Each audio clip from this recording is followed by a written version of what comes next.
வாழ்க வளமுடன். திருச்சிற்றம்பலம். உகந்து நின்றே படைத்தான் உலகேழும், உகந்து நின்றே படைத்தான் பல ஊழி, உகந்து நின்றே படைத்தான் ஐந்து பூதம், உகந்து நின்றே உயிர் ஊன் படைத்தானே. உயிர் ஊன் படைத்தானே.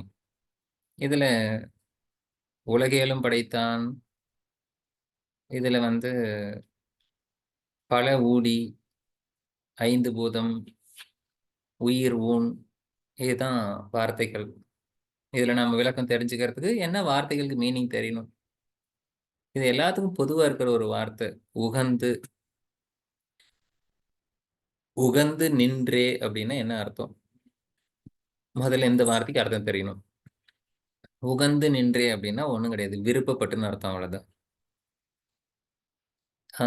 இறைவனுக்கு விருப்பு வெறுப்பு இருக்கா அப்படின்னு ஒரு கொஸ்டின் உருவாகும்.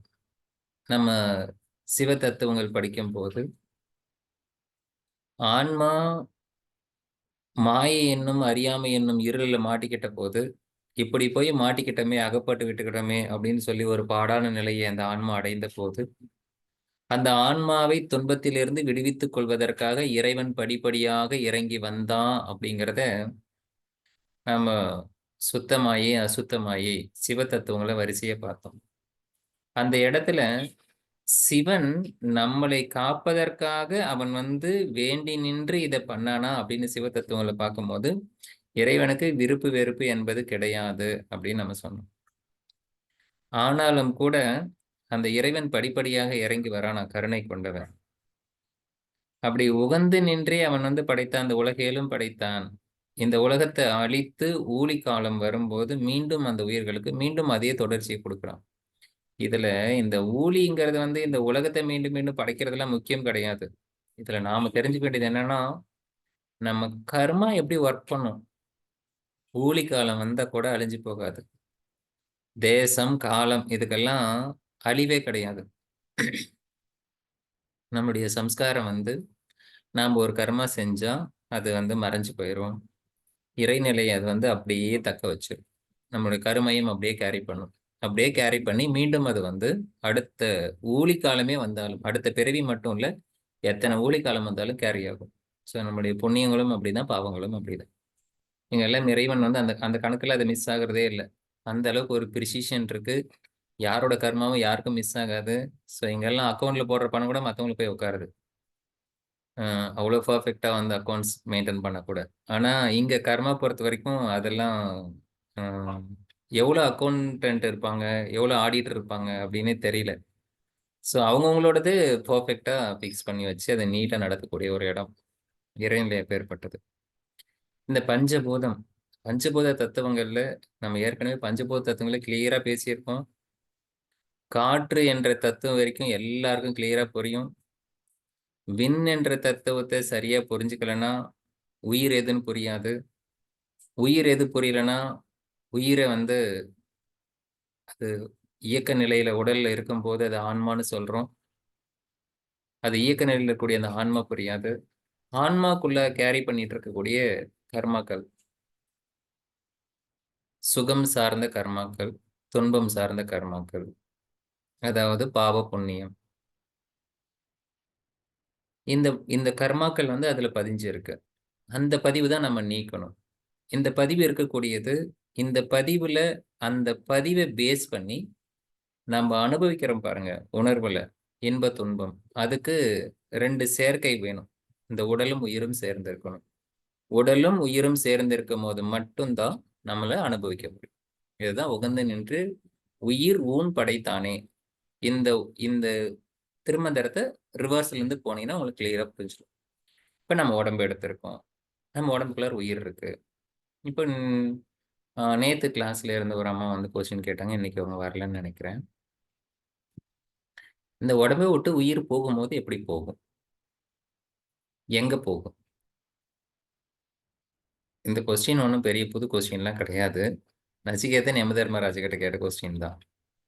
யமதர்மராஜா சொல்லுவாரு, தேவர்களும் சில கடவுள்களும் கூட இந்த கேள்விக்கு பதில் சொல்லும் போது திணறி அடிச்சு புரிஞ்சுக்க முடியாம ஓடி இருக்கிறாங்க. அதனால இந்த கொஸ்டினை கேட்காது அப்படின்ட்டு. இல்ல, இந்த கேள்விக்கு உன்னை தவிர வேற யாரும் பதில் சொல்ல முடியாது, சொல்லு அப்படின்ட்டு.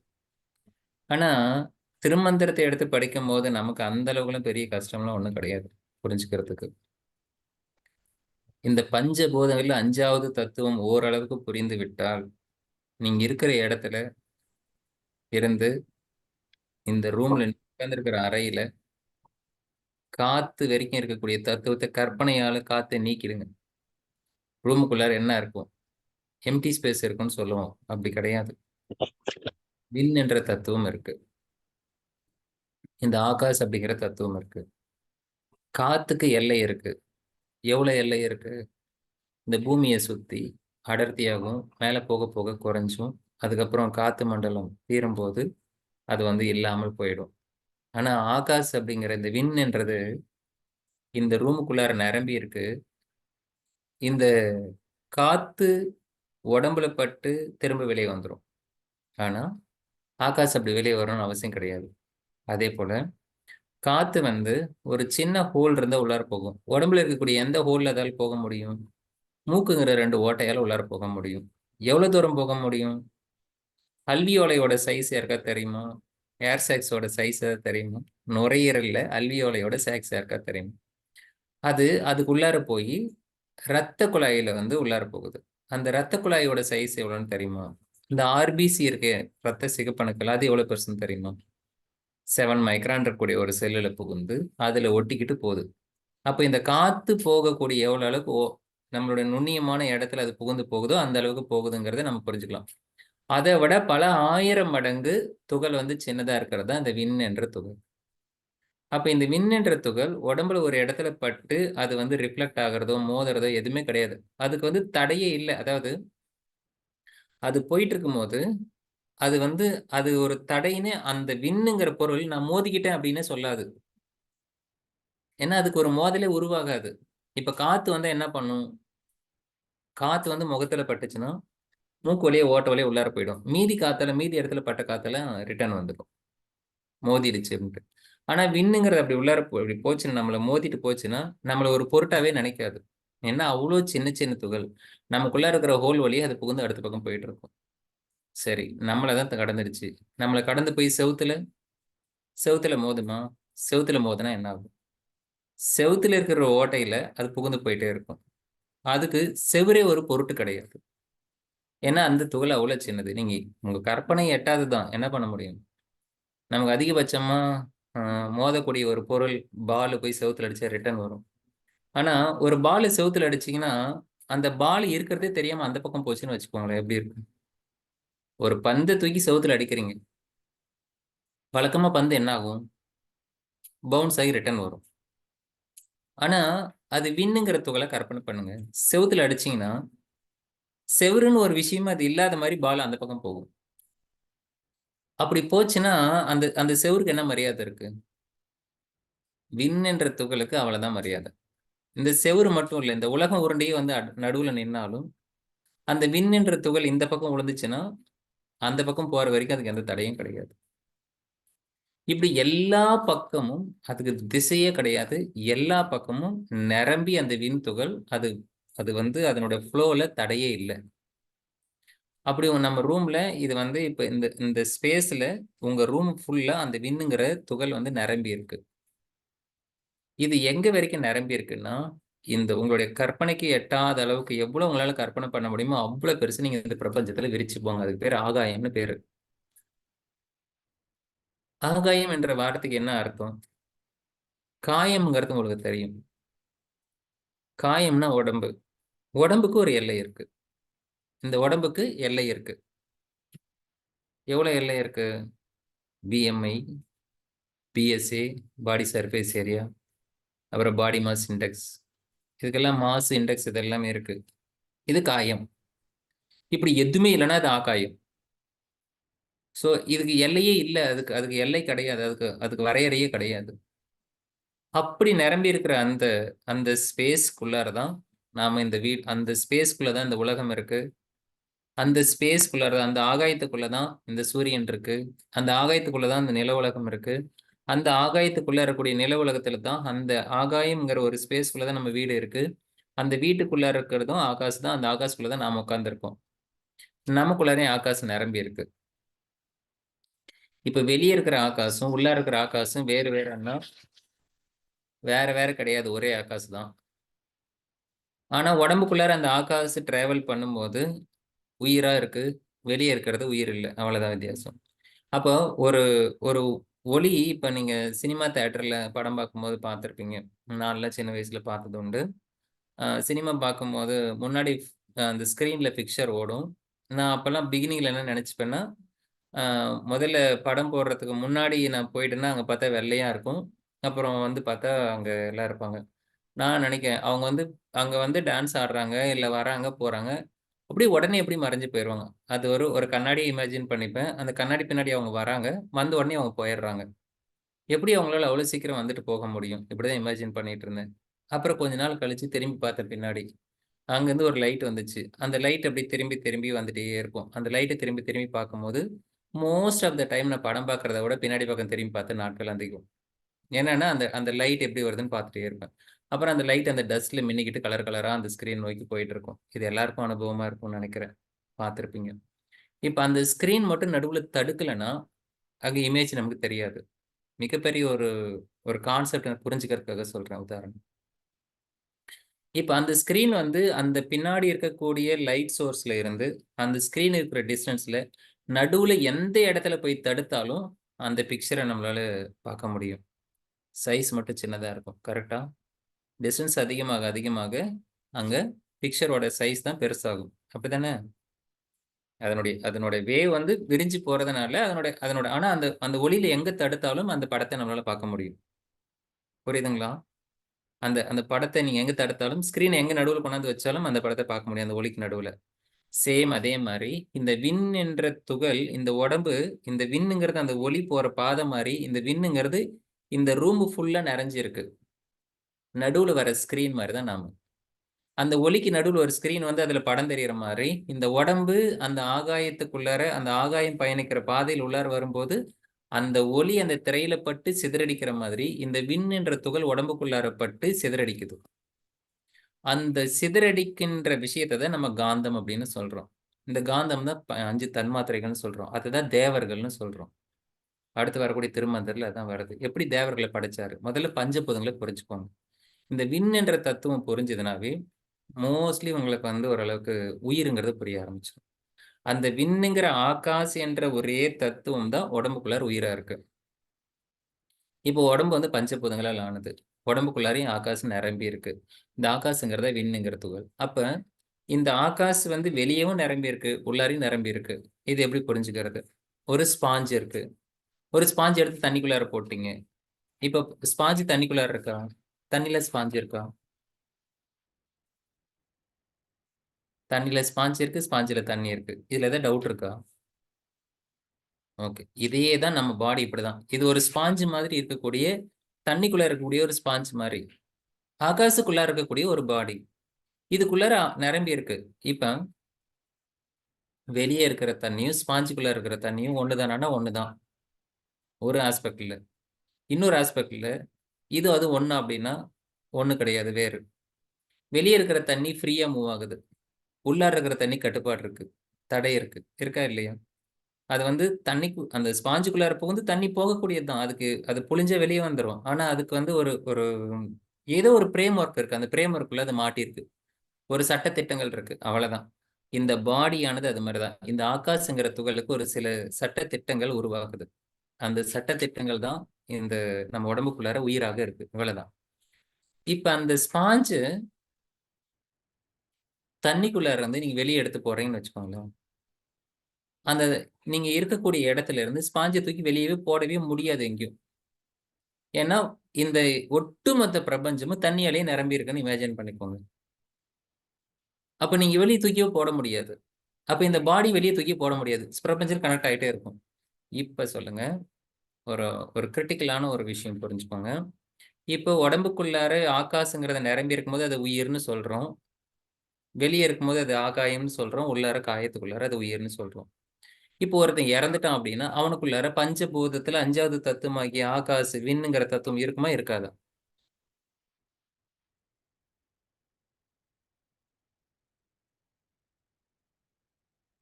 இருக்குமா இருக்காதா? அன்மியூட் பண்ணி சொல்லுங்க. இருக்கும் ம் இருக்கும் இருக்கும். எஸ். உடம்புக்குள்ளார ஆகாசுங்கிற தத்துவம் இருக்கு. உடம்புக்குள்ளார தான் ஆகாசு இருந்தா அது உயிர்னு சொல்றோமே. அப்போ ஒருத்தன் இறக்கவே முடியாது. கான்செப்ட் புரியுதா? தத்துவம் கொஸ்டின் புரியுதா? கேள்வி புரிஞ்சாதான் உங்களுக்கு குழப்பம் வரும். குழப்பம் வந்தது தெளிவு வரும். வெளியில ஆகாசு, அதாவது அண்டத்தில் வானம் அப்படி கடவுள் என பேசப்படும், பிண்டத்தில் வந்து நமக்கு உயிர் என பேசப்படுகிறது. ஆகாசு ஐயா தத்துவம். ஐயா அந்த அந்த நம்ம அந்த விண்ணுன்றது நம்ம உடம்புல இருக்குங்கய்யா. அந்த உடம்புல பஞ்சபூதங்கள்ன்ற அந்த விண் இருக்குங்கய்யா. Okay, right. பஞ்சபூதமாகிய விண் என்ற தத்துவம் உடம்புக்குள்ளார இருக்கு. உடம்புக்குள்ளார அந்த பஞ்சபூத தத்துவத்தை உயிர்னு சொல்றோம். ஆனாலும் இறந்து போனவனுக்குள்ளாரையும் அந்த பஞ்சபூதம் 5வது தத்துவம் இருக்கும். அப்ப அந்த பஞ்சபூத தத்துவங்கள்ல 5வது தத்துவம் இருந்தும் உணர்ச்சி அப்படிங்கிறது ஒண்ணு இல்லாம போகுதுன்னா, அப்ப இந்த விண் என்ற துகளுக்கும் மூலமான ஏதோ ஒன்று இந்த உடம்புக்குள்ளார இருக்கு. அதாங்க அந்த உயிர் வந்து எல்லை கட்டி கொண்டு இருக்குதுங்கய்யா உள்ள. உணர்வாக இருக்கிறது. உயிர் வந்து எல்லை கொட்டி கொண்டு இருக்கிறத நம்ம வந்து இந்த உடம்பு கூட பிரேம் ஒர்க்க சொன்னா அதுக்குள்ளார அந்த உயிர் இருக்கு. இப்ப நம்ம விண் என்ற தத்துவத்தை உள்ளார உயிர் துகள்னு சொல்றோம்ல, அப்ப அதை தாண்டி உள்ளார ஏதோ ஒண்ணு இருக்கு. அது இல்லாத போகும்போது தான் விண் என்ற தத்துவம் உடம்புக்குள்ளார இருந்தும் கூட உணர்ச்சி இல்லாம போகுது. இப்ப உணர்வை நீக்கினா வேற ஒண்ணும் கிடையாது. நம்ம உணர்வை எப்ப நம்ம நீக்கி பார்த்திருக்கிறோம்? செத்தாதான் சார் தெரியும். அப்படியா? யார் யாருக்கெல்லாம் உணர்வு நீங்கிய நிலை அனுபவமா கிடைச்சிருக்கு?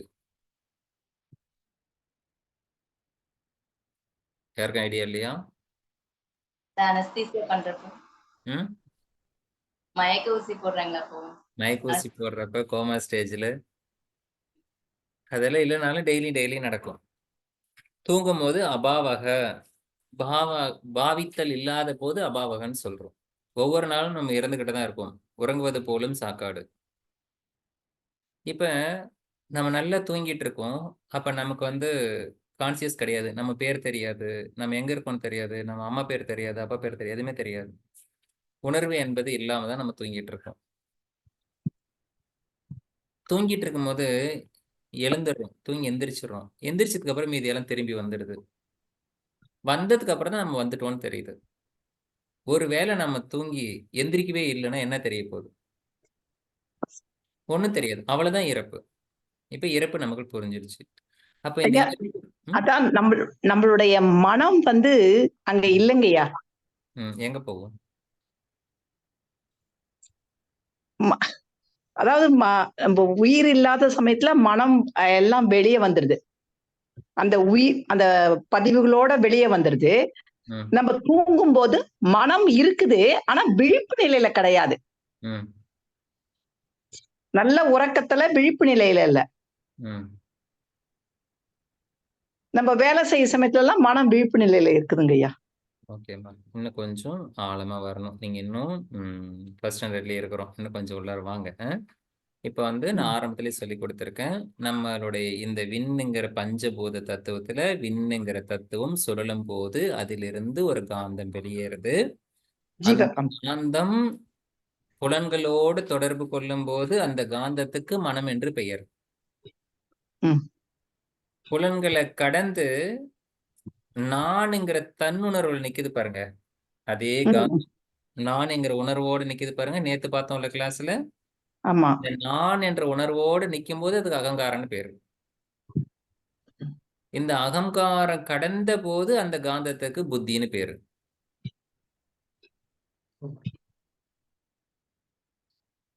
இதெல்லாம் இங்க கேள்விப்பட்ட மாதிரி இருக்கா? அகங்காரம், புத்தி, மனசு. அந்த விண்ணுங்கிறத வந்து உணர்ச்சி இல்லாம இருக்குதுன்னு சொல்றீங்கன்னா மத்த 4 பூதங்கள் பஞ்சபூதத்தால தான் அழைச்சிருக்காரு. பஞ்சபூதத்துக்குமே உணர்ச்சி கிடையாது. இறந்ததுக்கு அப்புறம் உணர்ச்சி இருக்காது, ஆனா இருக்கும். என்ன இருக்கும்? உணர்ச்சி இறந்ததுக்கு அப்புறம் உணர்ச்சி இருக்காது, வேற என்ன இருக்கும்? இல்ல இந்த பஞ்சபூதத்தால ஆன கூட்டுன்னு தான் உடம்பு. ஆனா அந்த கூட்டு சேர்க்கை இருக்கும், ஆனா அந்த உணர்ச்சி மட்டும் இருக்காது. ஸோ பிகினிங்ல புரிஞ்சுக்கிறதுக்காக நம்ம வந்து வெளியில இருக்கிற விண் துகள் தான் உடம்புக்குள்ளார உயிரா இருக்குன்னு சொல்றோம். அந்த இறந்து போன உடம்புலயும் அந்த பஞ்சபூதங்கள் இருக்கும், ஆனாலும் அங்க உயிர் இல்லைன்னு சொல்றோம். அப்ப இந்த பஞ்சபூதங்கள்ல அந்த உயிர் அப்படின்னு சொல்றதுக்கு ஏதோ ஒண்ணு மூலம் இருக்கு. இந்த பஞ்சபூதங்கள் தத்துவ விண் என்ற துகள் உடலுக்குள்ளால சுழன்று அது ஜீவகாந்தத்தை உருவாக்குறதுக்கு அதுக்கு ஏதோ இன்னொரு அடிப்படையான ஒரு பொருள் அங்க ஏதோ ஒண்ணு இருக்கு. சுத்தம் இல்லையா? அந்த அடிப்படையான பொருளை நீங்க அறிந்து கொள்வதற்காக தான் மனம், அகங்கார், புத்தி, சித்தம் என்ற 4 அந்த கரணங்களை கடந்தீங்கன்னா நம்ம இன்னும் மனசுலயே இருக்கோம். எங்க எல்கேஜி லெவல்லயே இருக்கோம், மனசுலயே இருக்கோம். மனசு இருக்கும், மனசு போயிருன்ட்டு. புலன்களோடு தொடர்பு கொள்ளுகின்ற மனம் அது கட்டாகணும், அதை கடக்கணும். அது வந்து இந்த விண் என்ற துகள் வந்து வெளியேற்றின காந்தம். அது வெளியேற்றுகின்ற காந்தம் புலன்களோடு தொடர்பு கொள்ளும் போது 5 புலன்களோடு தொடர்பு கொள்ளும் போது 5 விதமான தன்மாத்திரைகளை உணர்கிறது.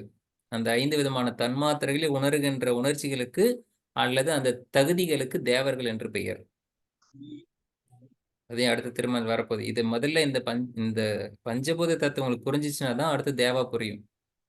இல்லைன்னா சீரியல்ல வர தேவர்கள் வந்து வானத்துல இருந்து அப்புறம் வேஷம் போட்டு அவங்க இருக்கிற மாதிரி தான் காட்சிப்படுத்திக்க முடியும். கான்செப்ட் புரியாது. இந்த 4 அந்த கரணங்களை கடக்கிறதுக்கு நம்ம இந்த புலன்களை பயன்படுத்திக்கிட்டு அடைய முடியாது. ஏன்னா புலன்களை பயன்படுத்திட்டு இருக்கிற வரைக்கும் நம்மளுடைய இந்த ஜீவகாந்தமானது மனம் என்ற நிலையில தான் நிற்கும். இதை நம்ம கற்பனையில தான் பண்ணிக்கணும், அனுமானித்து கொள்ள வேண்டும், அனுமானத்துல போகணும். இது எப்போ அனுபவம் வரும்? அனுமானம் எப்பொழுது நிஜமாகும்? இப்ப நீங்க அனுமானிக்கிறீங்க, என் பாக்கெட்ல இப்ப எவ்வளவு இருக்குன்னு காசு என் பாக்கெட்ல எவ்வளவு பணம் இருக்கு அப்படின்னு நான் கேட்கிறேன். யாராவது ட்ரை பண்ணீங்க சொல்லுங்களேன் பார்க்கலாம். என் பாக்கெட் இங்க இருக்கு, இதுல பணம் இருக்கு, எவ்வளவு பணம் இருக்கு அனுமானிச்சு சொல்லுங்க. அப்ராக்சிமேட்டா இவ்வளவு பெருசு, இவ்வளவுதான் இருக்கு. ஏன்னா பார்த்தா ஓரளவுக்கு கண்டுக்கலாம். ஒரு பெருசா தூக்கி இருக்கணும், ஓகே, கட்டு கட்டா பணம் இருக்கும், ஆனா இதுல இருக்கு. அப்ராக்சிமேட்டா நீங்க சொல்லுங்க எவ்வளவு இருக்கும். உங்களுக்கு தாங்க தெரியும். எனக்கு தெரியும், சும்மா அனுமானிங்க. அனுமானிக்கிறதுக்கு என்ன தப்பு? ஒரு 500 ரூபாய், ஒரு 1000 ரூபாய். 500 ரூபாய், 1000 ரூபாய், இதுதான் அனுமானம். இந்த அனுமானம் அப்படிங்கறது வந்து உண்மையா அப்படின்னா கிடையாது, இல்லதானே? கரெக்ட். நிச்சயமா உண்மை கிடையாது. அனுமானம் என்பது நிச்சயம் கிடையாது. இப்ப நான் இந்த பாக்கெட்ல இருந்து வெளியே எடுத்துட்டேன், இதுல வெளியே எடுத்தேன், இதுல எடுக்கிறேன், இதுல எவ்வளவு இருக்கு? இப்ப இது எவ்வளவு இருக்கு?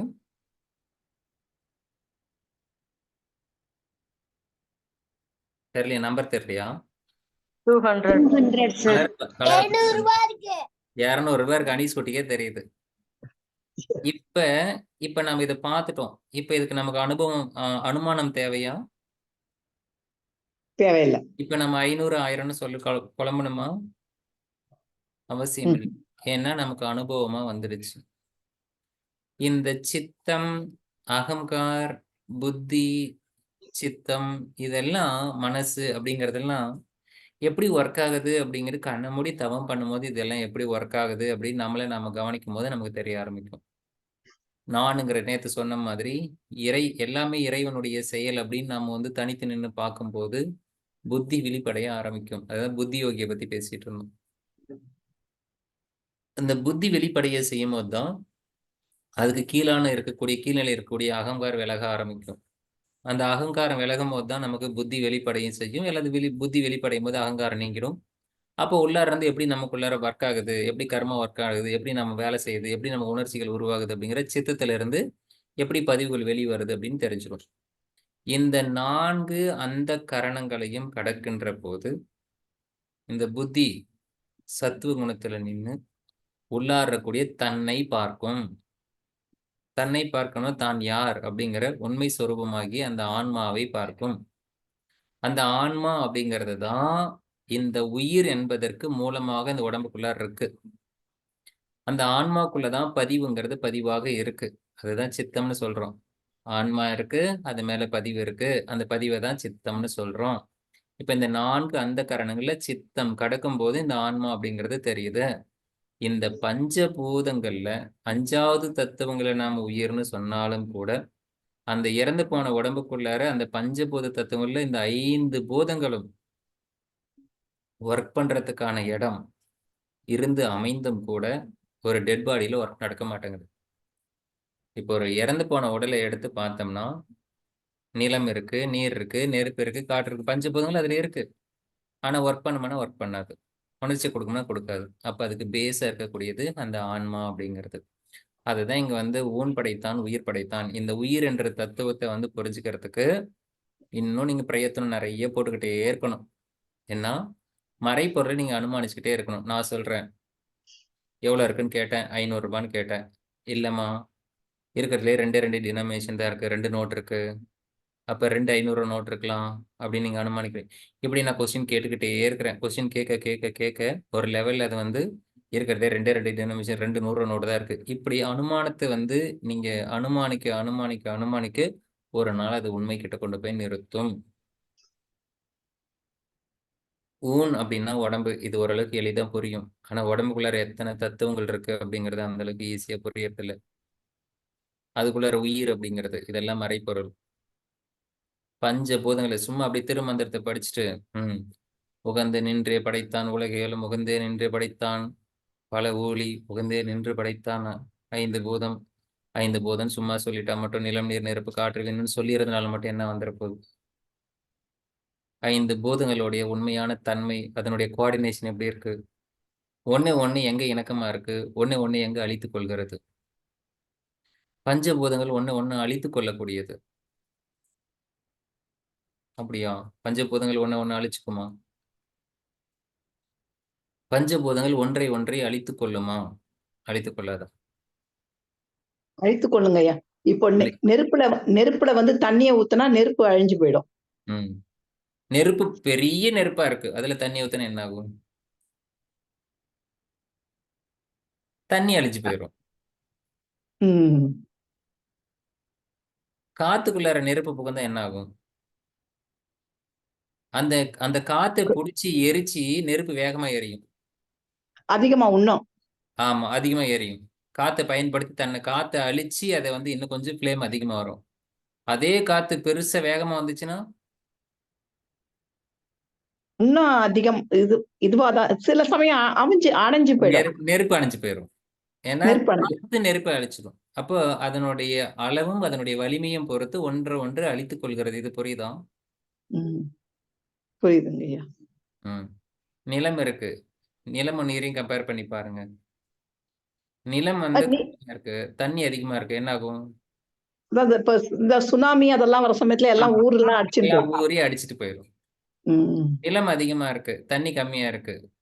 வயல்ல தண்ணி பாய்க்கும் போது மடை கட்டுறோம் இல்லையா, அணை கட்டி வைக்கிறோம். எப்படி டேம் நிக்குது? பிகாஸ் மண்ணு வலிமையா இருக்கு, தண்ணியை தடுத்து நிறுத்துது. இந்த மாதிரி பஞ்சபூதங்களை ஒவ்வொன்றும் நீங்க கம்பேர் பண்ணி பாருங்க, ஒவ்வொன்னு அழிக்கக்கூடியது. இப்போ உங்களுடைய தத்துவங்கள்ல நிலம் நீர் நெருப்பு காற்று இந்த 4ஐயும் ஒண்ணு அழித்துக்கிறத உங்களால ஈஸியா புரிஞ்சு கொள்ள முடியுது. 5வது தத்துவமாகி அந்த விண்ணு எப்படி அழிக்கும்? ஒண்ணு எப்படி அழிச்சுக்கும்? இப்ப காத்துக்குள்ளார விண்ணுங்கிற தத்துவம் அதிகமா புகுந்துச்சுன்னா என்ன ஆகும்? தெரியாது.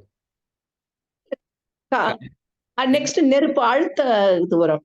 காற்றோட நிறைய விண்ணு சேர நெருப்பு.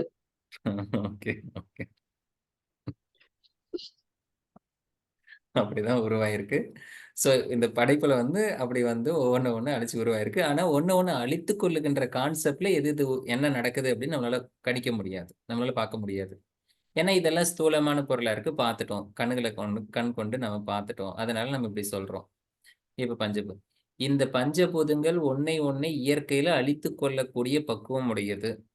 ஆனால் எங்க அழிக்க முடியாம இருக்கு பாருங்க.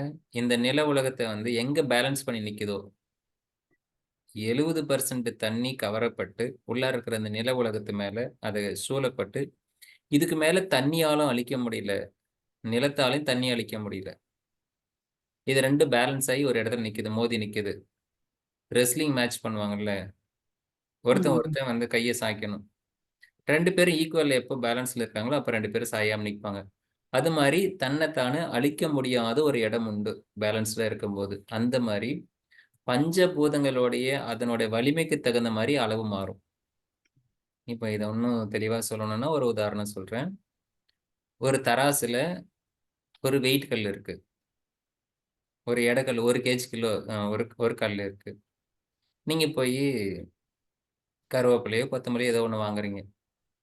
அதே கல்லோட சைஸ் அளவுக்கு இந்த பக்கம் எடுத்து வச்சா எடை சரியா வருமா? வந்துடுமா? வராது. செஞ்சாலும் வருவாங்கிறாங்க. வராது. வராது. வராதுங்க. அளவு அதிகமா இருக்கும். வெயிட் கம்மியா இருக்கிற பொருள் அளவு அதிகமான பொருளை வச்சா அந்த இடத்துக்கு ஈக்குவலா அது வந்து சமமா வந்து நிற்கும். அப்ப ஒரு எடைக்கு முள்ளு நேரா வந்து நிக்கணும்னா பொருளை எடை கம்மியா இருக்குன்னா அது அதிகமான பொருளா இருக்கணும். இல்ல எடை அதிகமா இருக்குன்னா சின்ன பொருளை வச்சாலும் அது ஈக்குவல் ஆயிடும். இந்த மாதிரி பஞ்சபூதங்களுடைய அதனுடைய டென்சிட்டிக்கு பொருந்த மாதிரி இதை ரெண்டும் அழித்து கொள்ளாமல் இருப்பதற்காக இது பேலன்ஸ் பண்ணக்கூடிய இடம் ஒண்ணு வருது. இந்த மாதிரி 5 பஞ்சபூதங்களும் ரெண்டுத்துக்கு ஒரே மீனிங் தானே? ஓகே. பஞ்சபூதங்களும் எப்பொழுது ஒன்றை ஒன்றை அழித்துக் கொள்வதில்லையோ, எப்பொழுது ஒன்றோடு ஒன்று இணக்கமாக இருக்கிறதோ அப்பொழுது உயிரும் உடலும் சேர்ந்து உருவாகிறது. இதுதான் கடைசி வரிக்கான விளக்கம். எப்படி வந்து இந்த பஞ்சபூதங்களை படைச்சு அந்த பஞ்சபூதங்கள் படைச்ச வரைக்கும் ஓகே. பஞ்சபூதங்கள் உயிர் எப்படி வந்துச்சு? இந்த பஞ்சபூதங்கள் எப்பொழுது தன்னை ஒன்றை ஒன்று அழித்துக் கொள்ளாமல் இணக்கமாக இருக்கிறதோ அப்பொழுது அங்கே உயிர் உள்ளார உருவாகுது. அப்பதான் ஊன் டெவலப் ஆகுது. உடல் எப்படி டெவலப் ஆகுது அப்படிங்கறது நேத்து பார்த்தோம். மாமரம் எப்படி வந்து மாங்காயை உறிஞ்சி புளிப்புத்தன்மையை இழுத்து அது இனிப்புத்தன்மை எப்படி கொடுக்குது, வாழைப்பழத்தை எப்படி வாழைக்காய் தோரப்பை உறிஞ்சி அதுக்கப்புறம் இனிப்பு கொடுக்குது. பிரபஞ்சத்துல என்ன இருக்கு? வெட்ட வெளியில ஒண்ணுமே இல்லை. ஆனா வெட்ட வெளியில தான் 6 வகையான டேஸ்ட் இருக்கு. 6 வகையான டேஸ்ட்டை வந்து ஒரு தாவரம் உறிஞ்சி 3 மாசம் 4 மாசம் உறிஞ்சி கொடுத்தா 3 நிமிஷத்துல சாப்பிட்டு முடிச்சிருவோம். அவ்வளோ நாள் அது கஷ்டப்பட்டு எடுத்து கொடுக்கக்கூடிய அந்த விட்டமின்ஸ் மினரல்ஸ் எல்லாம் கஷ்டப்பட்டு சேர்த்துறத நம்ம கொஞ்ச நேரத்துல சாப்பிட்டு முடிச்சிருவோம். ஏன்னா நம்ம உடம்புக்கு அவ்வளோ தேவை இருக்கு. நம்மளோட உடல் தேவையை சேகரிக்கிறதுக்காக பல தாவரங்கள் அத்தனை மணி நேரம் பிரபஞ்சத்துல இருந்து உறிஞ்சி எடுக்குது. அப்பேற்பட்ட இந்த உறிஞ்சி எடுக்கும் தன்மை உடைய அதே உறிஞ்சுதல் தன்மை இந்த உடல் எப்படி உருவாகணும் அப்படிங்கிறதுக்கான பிரபஞ்சத்திலிருந்து எப்படி என்னென்ன சக்திகளை உறிஞ்சி இந்த உடலை பாதுகாக்கணும், இந்த உடலை எப்படி டெவலப் பண்ணிக்கணும், இந்த அளவுக்கு நம்மளுடைய முடி வளரணும், இந்த அளவுக்கு நம்மளுடைய கண் இருக்கணும், நம்மளுக்கு காது இருக்கணும், மூக்கு இருக்கணும், கால் நடக்கும்போது இவ்வளவு தேஞ்சு போனா இவ்வளவு வளர்ந்துக்கணும், பல்லு விளக்கும் போது மெல்லும் போது இவ்வளவு தேஞ்சு போனா பல்லு இவ்வளவு வளர்ந்துக்கணும். பல்லு தேய்மானம் இருக்கு தெரியுமா? பல்லு தேயும், தேயிற அளவுக்கு வளரும். ஒருவேளை நீங்க தேய்மானம் படுத்தலைனாலும் அது வளர்ந்துகிட்டே இருக்குமானா வளராது, வந்து நின்றுடும். வளர்ந்தா என்ன ஆகும்? முடி வளர்ற மாதிரி பல்லும் வளர்ந்தா என்ன ஆகும்? அப்ப அதுக்கான லிமிடேஷன் இருக்கு. இதெல்லாம் எப்படி நடக்குது? இதுதான் அந்த அந்த ப்ரோக்ராமிங். இந்த இயற்கையில இருந்து எவ்வளவு உறிஞ்சிக்கணும் அப்படிங்கிற தன்மையை நீட்டா எடுத்து நடத்திட்டு இருக்கு. பேரறிவு. பேரறிவு. ஆனா அதை உறிஞ்சக்கூடிய அந்த தன்மை நமக்குள்ள இருக்கு. அதுதான் அந்த ஆன்மா அப்படிங்கிற ஒன்னே ஒண்ணுதான் உள்ளார. இந்த ஆன்மா அப்படிங்கிறத வந்து உங்களால உருவகப்படுத்த முடியாது. அது உருவம் கிடையாது. எப்படி இந்த ரூமுக்குள்ளார ஒரு எம்டி ஸ்பேஸ் விண்ணுங்கிற தத்துவத்தை சொன்னமோ அந்த விண்ணுங்கிற தத்துவத்துக்கு உள்ளார ஒண்ணு இருக்கு. அதுதான் எம்டி. அந்த விண்ணுங்கிற தத்துவத்தையும் நீக்கிட்டா எம்டி ஸ்பேஸ்னு ஒண்ணு இருக்கும். அதுதான் சுத்தவெளி அப்படிங்கிறது. அதே சுத்தவெளி கான்செப்ட் தான் நமக்குள்ளார ஆத்மான்னு சொல்றோம். வெளியே இறைவன்னு சொல்றோம், உள்ளார ஆத்மான்னு சொல்றோம். உள்ளார ஜீவாத்மான்னு சொல்றோம், வெளியே பரமாத்மான்னு சொல்றோம். அப்ப இந்த பஞ்சபூதங்கள்ல இந்த விண் என்ற தத்துவத்துக்கு உள்ளார உயிர்னு ஒண்ணு சொல்றோமே, அதுதான் அந்த தமிழ்ல உயிர்னு சொல்லக்கூடியது ஆன்மா அப்படின்னு சொல்றோம். சில இடங்கள்ல மேலோட்டமா புரிஞ்சுக்கிறதுக்காக வெளியே இருக்கிற விண் துகள் தான் உள்ளார உயிர் துகளா இருக்கு அப்படின்லாம் நம்ம சொல்லி புரிஞ்சுக்கிறதுக்கு ட்ரை பண்ணுவோம். அப்படியே லெவல் போக போக அடுத்து போகும்போது நமக்கு புரிய ஆரம்பிக்கும். அடுத்த லெவல்ல அந்த பஞ்சபூதங்கள்ல 5 விண் என்ற தத்துவங்களை தாண்டி உயிர்னு ஒண்ணு இருக்கு. அது உடம்புக்குள்ளார இருக்கு. அந்த உடம்புக்குள்ளார அது இருக்கிறதுனாலதான் அது உணர்வுகளை கொடுக்குது அப்படிங்கிறது.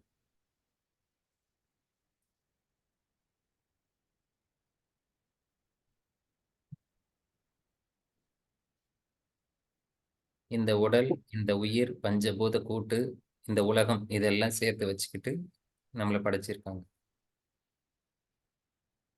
ஆதி படைத்தனன் ஐம்பெரும் பூதங்கள், ஆதி படைத்தனன் ஆய பல் ஊழிகள், ஆதி படைத்தனன் எண்ணிலி தேவரை, ஆதி படைத்தவையும் தாங்கி நின்றானே. ஒரே மாதிரிதான் இருக்கிற மாதிரி இருக்கும். இது அடுத்த கட்டணம் அப்படி அடுத்த லெவல் போகுது. நீங்க எல்லாம் இப்ப பிஎஸ்சில இருந்து எம்எஸ்சி வந்துட்டீங்க. திருமூலர் அப்படி லைனை கொண்டு போறாரு. முதல்ல இந்த உலகம், பஞ்சபூதம், உடல், உயிர், அதுக்கப்புறம் பஞ்சபூதங்களான இந்த உடம்பு இருக்கு. ஆயப்பல் ஊழிகள், இதுல பல பிறவிகள், பல பிரளயம் நடந்து கொண்டிருக்கு. என்ன நடந்தாலும் அதுல இந்த உணர்வு அப்படிங்கிறது தேவர்கள். உலகத்துல தேவர்கள் சீரியல் லெவலில் யோசிப்போம். உலகத்துல தேவர்களே இல்லைன்னா என்ன ஆகும்? வருண தேவன் இல்லைன்னா என்ன ஆகும்? வாயு தேவன் இல்லைன்னா என்ன ஆகும்? அக்னி தேவன் இல்லைன்னா என்ன ஆகும்? இப்ப தேவர்கள் அப்படிங்கறத நம்ம உடம்புக்குள்ளார எதை தேவர்கள்னு பாக்குறது, உடம்புக்கு வெளியே எதை தேவர்கள்னு பாக்குறது.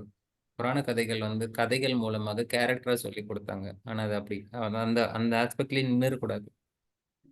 பள்ளிக்கூடத்துல படிக்கும்போது கிராஃப் சீட்டை கொடுத்துதான், மேப் சீட்டை கொடுத்துதான் நம்ம ஊரெல்லாம், நம்ம இடங்கள் எல்லாம் மென்ஷன் பண்ணோம். அப்படி போட்டுதான் எழுதி தான் வரலாறுன்னு ஒரு சப்ஜெக்ட் உண்டு, எஸ்டிடி, ஹிஸ்ட்ரி. அந்த சப்ஜெக்ட்ல நமக்கு மேப்புக்கு நமக்கு 5 மார்க் உண்டு, 10 மார்க் உண்டு. இந்தியா மேப் எடுத்தா 5 மார்க்கு, உலக மேப் எடுத்தா 10 மார்க்கு. அதுல ஸ்பாட் எழுதுவோம்ல, அந்த மாதிரி. இப்ப அந்த மேப்பு தான் நம்ம அந்த உலகம்னு எடுத்துக்கிட்டா, பள்ளிக்கூடம் படிக்கிற வரைக்கும் உலகம் அப்படிங்கிறது நமக்கு அந்த மேப்ல தான் இருக்கு. இது அமெரிக்கா, இது இந்தியா, இது சைனா, இது ரஷ்யா, அப்படியெல்லாம் எழுதுவோம். இப்ப நீங்க பெருசா வளர்ந்ததுக்கு அப்புறமும் ரஷ்யா எங்க இருக்கு, உக்ரைன் எங்க போர் நடந்தது அப்படின்னு கேட்டா, இரு நான் போய் மேப்பை எடுத்துட்டு வரேன், நோட்ல ஒரு பேப்பரை கிழிச்சிட்டு வரேன், நீ இதுல தான் குண்டு போட்டாங்க அப்படின்னா, பேப்பருக்குள்ள எப்படி குண்டு போட முடியும்? ஒரு பேப்பர்ல இருக்கிற மேப்ல எப்படி குண்டு போட முடியும்? அப்ப அது புரிதலுக்கான ஒரு ஃபார்முலா, ஒரு பேசிக். அதே மாதிரிதான் ஃபண்டமெண்டல் அப்படியே கொஞ்சம் டெவலப்மெண்ட்டுக்குள்ள கொண்டு போறாரு. இந்த தேவர்கள் அப்படிங்கறத அந்த மாதிரி ஒரு கான்செப்ட்ல எடுத்து பாருங்க. நமக்குள்ள இருக்கக்கூடிய எண்ணிலை தேவரை, ஆதி படைத்து அவையும் அடைத்து எல்லாம் படைச்சு தாங்கி நின்றானே. இந்த இறைநிலை, இதை வேதாத்திரி மகரிஷி தெளிவா சொல்லுவார். இந்த பிரபஞ்சத்துல இருக்கக்கூடிய பருப்பொருளாகிய இந்த உலகம் உருண்டையா இருக்கு, அதுக்கெல்லாம் வலிமை அதிகமா, அல்ல ஒண்ணுமே இல்லாத சுத்த வேலைக்கு வலிமை அதிகமா அப்படின்னு கேட்கும்போது எல்லாருமே பருப்பொருளாகி இந்த உலகம் உருண்டையா இருக்கிறதுக்கெல்லாம் வலிமை அதிகம் அப்படின்னு சொல்லுவாங்க. அப்போ அவர் கேட்ட கேள்வி தாங்கிட்டு இருக்கக்கூடியதுக்கு வலிமை அதிகமா, அல்லது தாங்கப்பட்டிருக்கிற அந்த பொருளுக்கு அதிகமான்ட்டு. அந்த பொருளை எது தாங்கி கொண்டு இருக்குதோ அதுக்கு தான் வலிமை அதிகம்னாங்க. அதுதான் இந்த தேவர்கள், இந்த நீங்க சொல்லக்கூடிய இந்த சக்தி, இந்த ஆற்றல், ஒவ்வொரு கோள்கள் இருந்து வரக்கூடிய ஆற்றல் அனைத்தையும் தாங்கி கொண்டிருப்பவன் இறைவன். சுத்தவெளி அப்படிங்கிற கான்செப்ட் புரிந்து கொள்வதற்கு மிக எளிதான இந்த காலகட்டம், கலியுகத்துல ஆயுட்காலம் கம்மியா இருந்தாலும் கூட மிக குயிக்கா புரிந்தக்கூடிய சிந்தனையை நமக்குள்ளார சிந்திக்கக்கூடிய மூளையும், அதுக்கு பக்குவமும் இருக்கக்கூடிய மனமும் அறிவும் ரொம்ப அலாதியானது. மற்ற யுகத்துல கைக்கும் வாய்க்குமே நேர கை போகாது, அந்த அளவுக்கு வேலை செய்யாது. ஆனா அந்த அந்த மாதிரி ஒரு சொல்லப்போனா ஒரு ஊனமுள்ள ஒரு மனிதன் எப்படி இருப்பானோ அப்படி வாழுவான். ஒரு ஊனமுள்ள மனிதன் இந்த உலகத்துல எவ்வளவு நாள் வாழ முடியும்? ஆனா அங்க 80,000 வருஷம் 90,000 வருஷம் வாழணும் அந்த உலகத்துல, அந்த யுகத்துல, சக்தி யுகம், திரேத யுகத்தெல்லாம். கலியுகத்தெல்லாம் அப்படி கிடையாது. அப்படியே காம்பேக்டா பக்காவா எடுக்கிறோம். ஒரு 50-60 வயசும் அதுக்குள்ளார அப்படியே நீட்டா எல்லாம் புரிஞ்சுட்டு எல்லாம் கிளியர் பண்ணிட்டு கர்மாலாம் தீர்த்துட்டு கடவுளை உணர்ந்துட்டு போயிடுறோம். இதெல்லாம் என்ன வயசு இருக்கு நமக்கு? ஒரு 35-40 வயசுல இறைநிலையை பத்தி சிந்திக்கக்கூடிய தன்மை எவ்வளவு பெரிய வரம், எவ்வளவு பெரிய அருள்! அற்புதமான ஒரு இந்த ஒட்டுமொத்த படைப்பையும் படைச்சு இந்த கலியுகத்துல இந்த நமக்கு இவ்வளவு பெரிய இதுல சிந்திக்கக்கூடிய அளவு கொடுத்துருக்கான். எதுக்காக சொல்றேன்னா, புரியலையேன்னு எதுவும் அவநம்பிக்கை வேண்டாம். இதெல்லாம் சிந்திக்கக்கூடிய இடத்துல நாம இருக்கிறோமே, ஆதியை பத்தி யோசிக்கிறோம். ஆதியிலிருந்து உருவான அந்த தன்மாற்ற கொள்கையை பார்க்கிறோம். அவனே படைத்தனன், தனக்குள்ளார படைச்சுக்கிட்டான். நாம ரூபம் தான் எல்லாமே. உருவானது அதுக்குள்ளரே மறைஞ்சு போகுது. கையை தட்டினீங்கன்னா ஓசை வரும். ஓசை வர்றதுக்கு முன்னாடி அது இந்த இறைநிலை கரைஞ்சியே தான் இருந்தது. தட்டின உடனே சத்தம் வரும், திரும்ப அதுலயே கரைஞ்சு போயிடுது. ஒவ்வொரு க்ஷண பொழுதும் இப்ப நம்ம ஸ்கிரீன்ல முன்னாடி உட்காந்துருக்கிறோம். இறைநிலையில நான் கரைஞ்சுக்கிட்டே இருக்கிறேன். ஒவ்வொரு செகண்டும் கரைஞ்சுக்கிட்டே இருக்கிறேன். இந்த கரைதல ஒவ்வொரு செகண்டும் உங்க கம்ப்யூட்டர் அந்த கரைதல் இறைநிலை எங்க இருக்கேன் நான் வீட்டில் இருக்கக்கூடிய என்னோட இந்த இடத்துல இருந்து ஒவ்வொரு நொடி பொழுதும் நான் இந்த இறைநிலையில கரைஞ்சிட்டே இருக்கிறேன். இப்படி கரைந்து கொண்டே இருப்பது ஒவ்வொரு நொடி பொழுதும் உங்க முன்னாடி இருக்கிற கம்ப்யூட்டர் எடுத்து எடுத்து அது வந்து பிடிக்குது விட்டுருது, பிடிக்குது விடுது, பிடிக்குது விடுது. இந்த கான்செப்ட் கொஞ்சம் புரியுதான்னு பாருங்க. நீங்க இருக்கிற இடத்துல இருந்து இந்த இறைநிலையானது ஒவ்வொரு நொடி பொழுதும் உங்களை கரைச்சிக்கிட்டே இருக்கு. ஒவ்வொரு நொடி பொழுது இறைநிலையில் நீங்க கரைச்சிக்கிட்டே இருக்கிறீங்க. அது இன்னொரு சிஸ்டம் வந்து ஒரு கம்ப்யூட்டர் வந்து எங்க அதுக்கான இடம் இந்த கம்ப்யூட்டர் ஓப்பன் பண்ணி வைக்கிறோமோ அங்க அது கேட்ச் பண்ணுது. இப்ப நம்ம ஒரு 100 பேர் இந்த கிளாஸ்ல இருக்கோம். 100 பேர் வீடியோ ஆன் பண்றோம். 100 பேர் வீடியோலையும் நான் தெரிவேன். எப்படி தெரிவேன்? நீங்க வீடியோ ஆன் பண்ண 100 பேரோட வீடியோ நீங்க தெரிவீங்க. எப்படி தெரிவீங்க? இறைநிலையில கரைஞ்சு இருக்கிறீங்க. அந்த கரைஞ்சு போனதை எடுத்து காட்டுது. கரைஞ்சு போனது எவ்வளவு நேரம் காட்ட முடியும்? ஒவ்வொரு நொடி பொழுதும் கரைவதும் அழிவதும் இருக்கு. ஒரு டியூப்லைட் தொடர்ந்து வெளிச்சம் வருவது போல தெரியும். ஆனா அது அணைஞ்சு அணைஞ்சு தான் ஆஃப் ஆகுது. அதே போலதான் நாமளும் அந்த அலை அலையாக வந்துகிட்டே இருக்கிறோம். ஒவ்வொரு அலையும் பிடிக்குது விடுது, பிடிக்குது விடுது. இந்த இறைநிலையானது அப்படி அனைத்தையும் தனக்குள்ளே வைத்திருக்கிறது. அதுதான் இங்க அவர் வந்து படைத்தனன் அப்படிங்கிறது. ஆதி படைத்தனன் அப்படிங்கிற ஒரு வார்த்தையை நீங்க சிந்தனை பண்ணீங்கன்னா எப்படி கைத்தட்டுற ஓசை அதுக்கு முன்னாடி அதுல கரைஞ்சிருந்ததோ, அதுக்கப்புறம் தட்டும்போது வந்ததோ மீண்டும் மறைஞ்சதோ, அதே போல ஒவ்வொரு நொடி பொழுதும் நம்ம இந்த இறைநிலையில கரையிறோம். அது அழிஞ்சு போகுது. உருவாகுது, அழியுது, உருவாகுது, அழியுது. நாம மட்டுமா? இந்த ஆன்லைன் கிளாஸ்ல இருக்கும்போது மட்டுமா? ஜூம்ல இருக்கும்போது மட்டுமா? சிந்தனை பண்ணி பாருங்க. 24 மணி நேரமும் இந்த இறைநிலையில கரையிறோம். உருவாகிறோம், கரையிறோம், உருவாகிறோம், கரையிறோம். இறைநிலை இப்படிதான் நம்மளை வந்து அலை கொள்கையில அந்த மாயை தத்துவத்துல பார்க்கும்போது நாம ரூபம் அப்படிங்கிறது உங்களுக்கு கிளியரா புரியும். கடல்ல தண்ணி அப்படியே இருக்கு. அந்த தண்ணி தான் அது. கொஞ்சம் மேல எழும்புச்சுன்னா அதுக்கு அலைன்னு பேர் வைக்கிறோம். ஏன் பேர் வைக்கிறோம்? அதுக்கு ஒரு ரூபம் வந்தது, அவ்வளவுதான். அந்த ரூபம் மறைஞ்ச உடனே அது மீண்டும் தண்ணி ஆயிடுது. இந்த இறைநிலையானது அப்பேற்பட்டதுதான். சுத்தவெளிங்கிற தனக்குள்ளார ஒண்ணுமே இல்லை. ஆனா அனைத்தையும் உள்ளார மறைச்சு வச்சிருக்கு. தனக்குள்ளார அனைத்தையும் கரைத்துக் கொள்ளக்கூடியது, அனைத்தையும் வெளிப்படுத்தக்கூடியது. அதனாலதான் படைத்தனன் அப்படின்னு சொல்றாங்க. இதுக்கு ஏதாவது ஆரம்பம் இருக்கா அப்படின்னா ஆரம்பமும் கிடையாது. அதனாலதான் இது ஆதின்னு பேரு. வார்த்தைகள் வந்து 2 எழுத்து தான். ஆதி, படைத்தனன் அப்படிதான் இருக்கு. அவ்வளவுதான் பண்ண முடியும். திருமூலரா இருந்தாலும் அவ்வளவுதான் பண்ண முடியும்.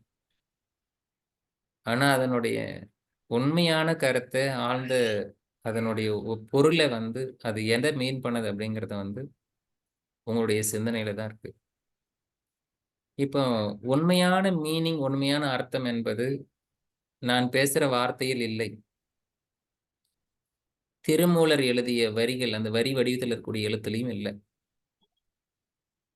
உங்களுடைய மனம் எப்படி வடிவம் எடுக்கிறது, எப்படி சிந்திக்கிறது, உங்க மனம் உள்ளார போய் தொடர்பு கொள்ளுது பாருங்க. உங்களுக்குள்ளார ஏற்கனவே அது என்னவா இருக்கு, அது வரைக்கும் தான் இதனுடைய அர்த்தம் வெளிப்படும்.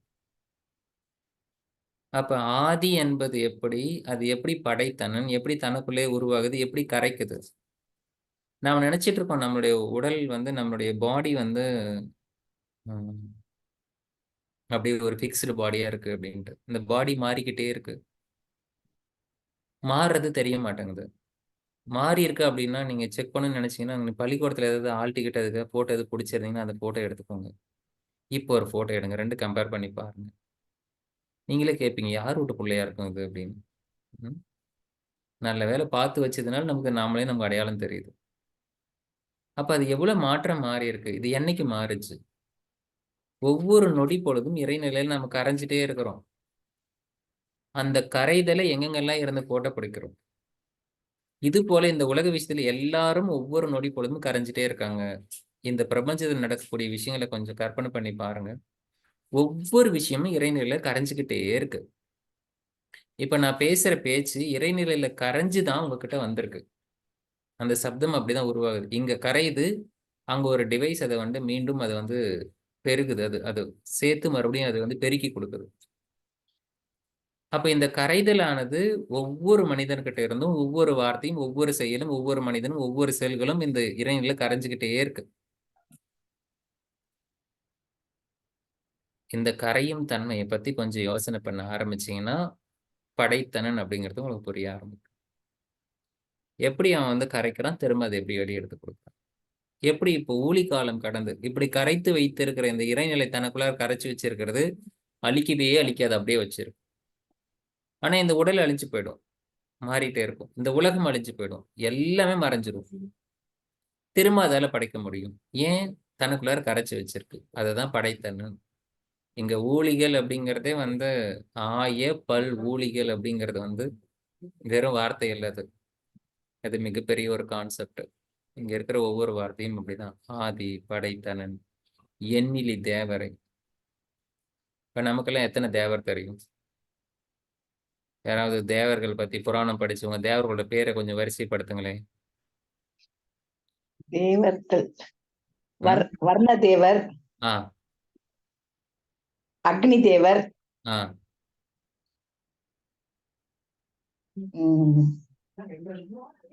வாயு, வாயு தேவன். பூமா தேவின்பாங்க. தேவி. சரி, தேவர்களோட லிஸ்ட்ல வரக்கூடிய அம்மா தேவி.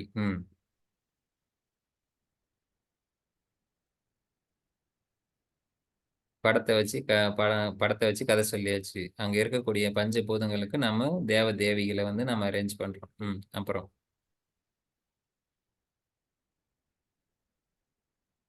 அப்புறமா ஆகாஷம், ஆகாஷம் இந்திரனா?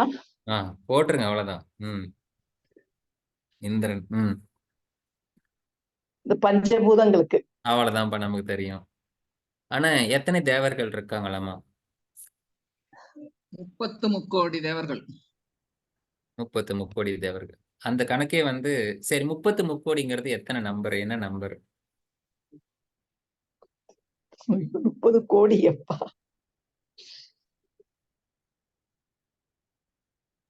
33,000 கோடி.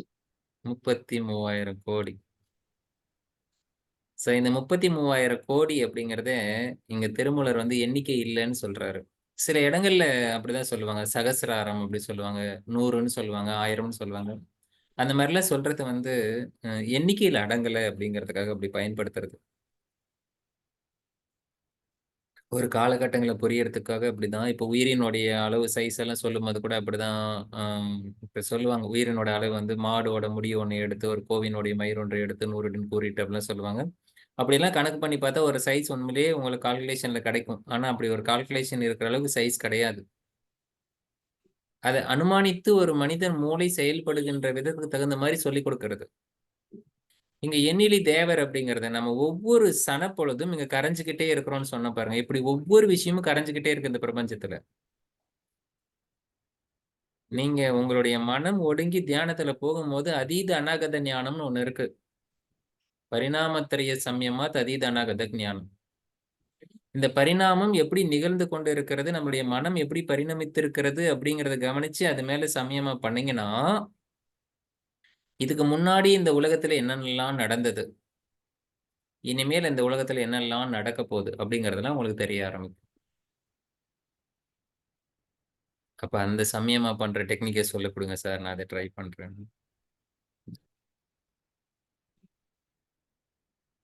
சோ எண்ணிலி தேவர்கள்.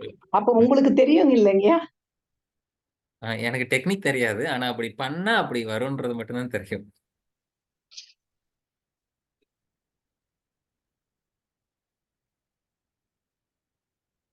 எனக்கு தெரிஞ்சதெல்லாம் நான் அப்பப்ப சொல்லி கொடுத்துருவேன் பார்வதிம்மா. எனக்கு அந்த டெக்னிக் தெரிஞ்ச உடனே நான் உங்களுக்கு ஒரு ஆன்லைன் கிளாஸ் போடுறேன். ஸோ பரிணாமத்திரையத்தின் மேல எப்படி சமயமா பண்ணணும் அப்படின்ட்டு பரிணாமத்திரையத்துல சமயமா பண்றோம், அதீதானாகுது ஞானம் தெரிஞ்சுக்கிறோம். அப்ப அதுல புரியும் ஆதி படைத்தன் எண்ணிலி தேவர் அப்படிங்கிறது நமக்கு தெரிஞ்சுக்கும். இது எல்லாத்தையும் அவன் எல்லாத்தையும் தனக்குள்ளார கரைச்சி எல்லாமே படைக்கிறான், எல்லாமே பண்றான், எல்லாத்தையுமே தாங்கியும் நிக்கிறான். இந்த மாதிரி ஒரு அற்புதமான திருமந்திரம். பார்க்கறதுக்கு ரொம்ப எளிது, படிக்கிறதுக்கும் எளிது, புரிச்சுக்கிறது மட்டும்தான் கஷ்டம். ஆனா புரியலையே அப்படின்னு நீங்க அதுக்காக வருத்தப்படணும் கிடையாது. ஓகே, இன்னைக்கு இறைநிலை இந்த திருமந்திரத்தை பார்த்துட்டு இருக்குது. இந்த கண் என்ற இறைவன் வந்து பார்த்துட்டு இருக்கு. இந்த கண் அப்படிங்கறத வந்து பார்த்துட்டு இருக்கு. அந்த கண்ணு பார்க்கறத உள்ள இருக்கிற இறைவன் பார்த்துட்டு இருக்கான். காதுல ஏதோ சப்தம் கேட்டுட்டு இருக்கு. அந்த சப்தத்தையும் இறைவன் உள்ளார இருந்து கேட்டுட்டு இருக்கான். ஸோ நானுங்கிற இடத்துல எல்லாம் இறைவன் அப்படின்னு போட்டுருங்க. தனது அப்படிங்கறதெல்லாம் இறைவனதுன்னு போட்டுருங்க. அதெல்லாம் ரீப்ளேஸ் பண்ணிடுங்க. நேத்து வகுப்புல இருந்து நம்ம அப்படிதான் சொல்லியிருக்கோம். எங்கெல்லாம் நான் என்ற உணர்வு இருக்கோ அங்கெல்லாம் இறைவன் போட்டுருங்க. நான் எதை அனுபவிக்கிறேன்னு நினைக்கிறீங்களோ அது இறைவன் அனுபவிக்கிறான் அப்படின்னு நினைச்சுக்கணும். எனது அப்படின்னு எந்தெந்த உடைமைகள்லாம் உங்களுக்கு இருக்கோ அதெல்லாம் இறைவனதுன்னு வச்சிருங்க. அவ்வளவு நீங்களே எடுத்துட்டு போகலாம், ஒண்ணும் கிடையாது. உங்க உடமையை நீங்க எடுத்துட்டு போகலாம். ஆனா நான் தான் எடுத்துட்டு போறேன், என்னுடையதுன்னு இல்லாம அபிப்பிராயத்தை மட்டும் மாத்திக்கணும். எனக்குள்ளார இறைவன் இருக்கான் அப்படிங்கிற அபிப்பிராயத்தை மாத்தி நானே தான் இறைவன் மாத்திக்கோங்க. அவ்வளவு. எனக்கு இந்த உடல், இந்த மனம், இந்த உலகம் எல்லாம் இங்க உப பொருளாக இருக்கு, உதவி பொருளாக இருக்கு, படைக்கப்பட்ட பொருளாக இருக்கு. இந்த அபிப்பிராயத்தோட இந்த வகுப்பை நம்ம நிறைவு செய்யலாம்.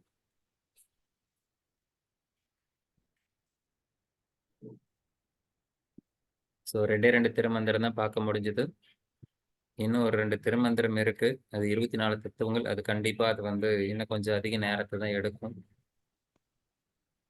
25 ஆக்குகின்றான் அவன் ஆதி எம் ஆறு உயிர் அப்படின்னு வந்து இந்த 24 தத்துவங்கள் கடந்து உயிர் எப்படி வருது, எப்படி கர்ப்ப காலத்துல வந்து எப்படி கர்ப்ப சம்காரம் எப்படி நடக்குது, குழந்தை எப்படி கரு எப்படி உருவாகுது அப்படிங்கிற தத்துவங்கள்லாம் இந்த திருமந்திரத்துல இருக்கு.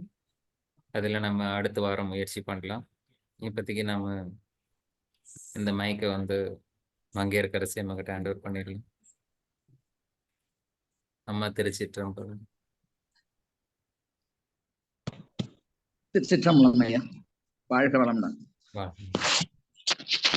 உகந்து நின்றே படைத்தான் உலகேழும், உகந்து நின்றே படைத்தான் மொழி, உகந்து நின்றே படைத்தான் 5 பூதம், உகந்து நின்றே உயிர் ஊன் படைத்தானே. ஆதி படைத்தனன் 50 பூதம், ஆதி படைத்தனன் ஆய பல்வொழிகள், ஆதி படைத்தனன் எண்ணிலி தேவர்கள், ஆதி படைத்தவையும் தாங்கி நின்றானே. ஆதி படைத்தவையும் தாங்கி நின்றானே.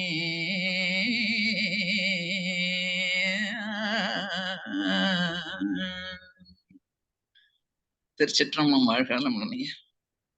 திருச்சிற்றம்பலம். வாழ்க வளமுடன். வாழ்க வளமுடன்.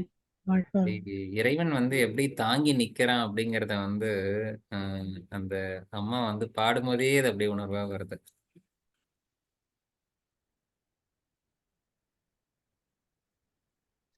திருச்சிற்றம்பலம் ஐயா. வாழ்க வளமுடன். ரொம்ப அருமையான வகுப்புங்க ஐயா.